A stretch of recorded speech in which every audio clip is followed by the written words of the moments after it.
Good evening, dear children. Today I brought Contemporary Centers of Powers Part 3, Chapter 2 of World Politics.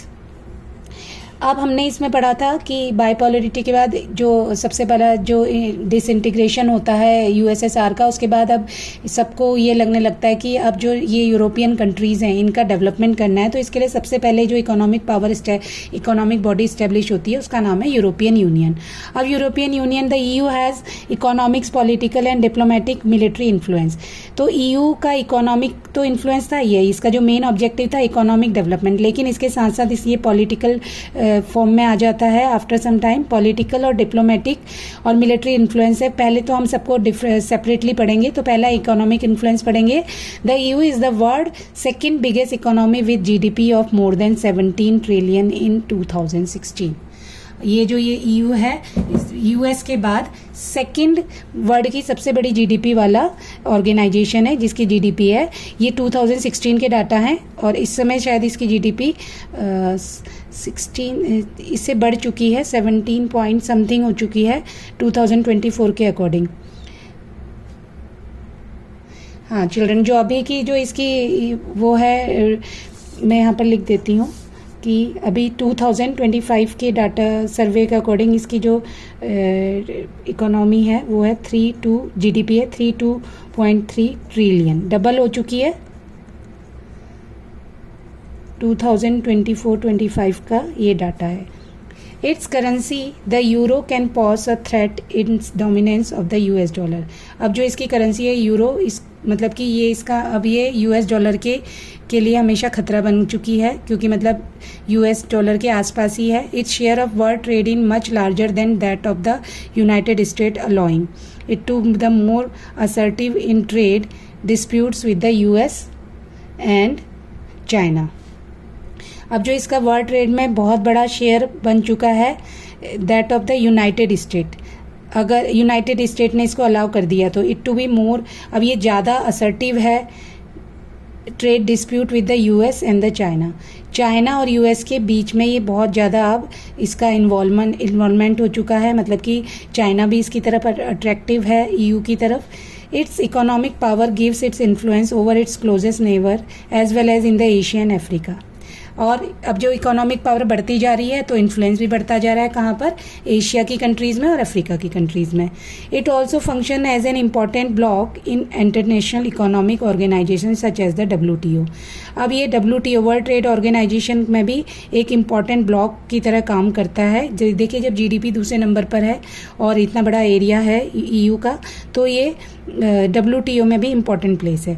Political and diplomatic influence. अब political diplomatic मतलब देश विदेश में इसका क्या क्या इश्यूज़, क्या क्या इंपॉर्टेंट है. 2 members of EU, Britain and France, hold permanent seat in UN security council. ये यूएन जो यूनाइटेड नेशन ऑर्गेनाइजेशन है, इसके बारे में हम पढ़ेंगे नेक्स्ट अगले चैप्टर्स में, 5th या 6th चैप्टर में पढ़ेंगे. तो जो ईयू के जो मेन जो 5 मेंबर्स हैं, मेन परमानेंट मेंबर्स होते हैं, तो उसमें ब्रिटेन और फ्रांस ईयू के ही मेंबर हैं. तो इससे भी यूरोपियन यूनियन को एक इम्पॉर्टेंट प्लेस मिल जाता है, मतलब कि अगर यूरोपियन यूनियन से रिलेटेड कोई इश्यूज़ हो तो वहाँ पर डिस्कस किए जा सकते हैं और एक मेजॉरिटी भी मिलेगी. The EU include several non permanent members of the UNSC. अब ईयू एक सब नॉन परमानेंट मेंबर, ईयू के बहुत सारे जो स्टेट हैं वो नॉन परमानेंट मेंबर भी हैं यूनाइटेड स्टेट ऑफ, ये जो यूनाइटेड नेशन की जो ये ब्रांच है, इसके बहुत सारे जो यूरोपियन यूनियन की जो मेंबर कंट्रीज़ हैं वो नॉन परमानेंट मेंबरशिप भी है उनकी यूनाइटेड नेशन में. तो ये भी एक इम्पॉर्टेंट पार्ट है कि पॉलिटिकल इश्यूज़ में इनका एक कंट्रोल सा रहेगा. This has enabled the EU to influence some US policies such as the current versus position on Iran's nuclear programme. अब इस वजह से, क्योंकि यूरोपियन यूनियन के जो मेंबर कंट्रीज़ हैं वो यूनाइटेड नेशन के मेंबर्स भी हैं, तो ये यूएस की जो फॉरेन पॉलिसीज़ होती हैं तो उसको इन्फ्लुएंस करते हैं. जैसे भी ईरान, इससे पहले ईरान के जो न्यूक्लियर प्रोग्राम थे उस पर ये ईयू ने बहुत सारे, मतलब कि जो यूएस के डिसीज़न थे उसमें इंटरफेयर करा था, उनके डिसीज़न को चेंज करवाया था. It use of diplomacy, economic involvement, negotiation rather than the coercion and military force has been effective. अब ये डिप्लोमेसी का यूज़ करते हैं। डिप्लोमेसी का मतलब होता है बातचीत करके चीज़ों को सुलझाना। इकोनॉमिक इन्वेस्टमेंट पर ध्यान देते हैं। नेगोशिएशन करते हैं। कोएर्जन, कोएर्जन मीन्स लड़ाई झगड़े की बजाय नेगोशिएशन किया जाता है, मतलब बातचीत की जाती है। And military forces has been effective as an case of its dialogue with China on human rights and environment degradation.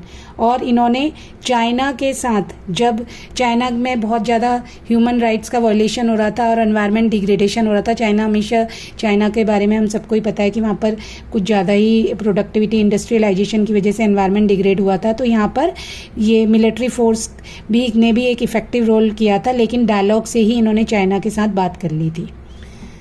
Military influence, अब हम मिलिट्री के बारे में पढ़ेंगे। The EU has combined arm forces are the second largest in the world. अब EU की जो European union की, अगर इन सब सारे जो मेंबर कंट्री इनकी जो कंबाइंड फोर्सेज है वो वर्ल्ड की सेकेंड लार्जेस्ट फोर्स में। अब देखिए फर्स्ट जो फोर्स है वो अमेरिका की है।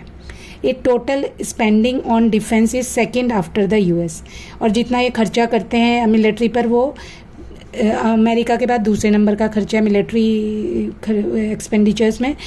2 EU members state, Britain and France, also have nuclear arsenals of approximately 550 nuclear warheads.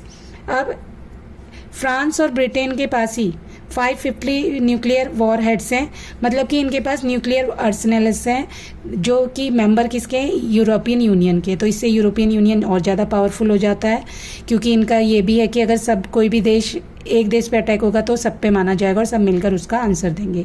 It is also the world second most important source of space and communication technology. और इसका जो information communication technology है उसमें भी पूरे world में दूसरा role है। तो पहला तो अमेरिका का ही है, लेकिन मिलिट्री इन्फ्लुएंस में भी दूसरा रोल है, इकोनॉमिक इन्फ्लुएंस में भी दूसरा रोल है, पॉलिटिकल और डिप्लोमेटिक इन्फ्लुएंस हमने पढ़ ही चुके हैं। तो ये जो अगर क्वेश्चन आता है कि यूरोपियन यूनियन का रोल बताइए, इंपॉर्टेंट बताइए, तो आपको यही आंसर लिखना है। और I hope you have understand the topic. Thank you very much children.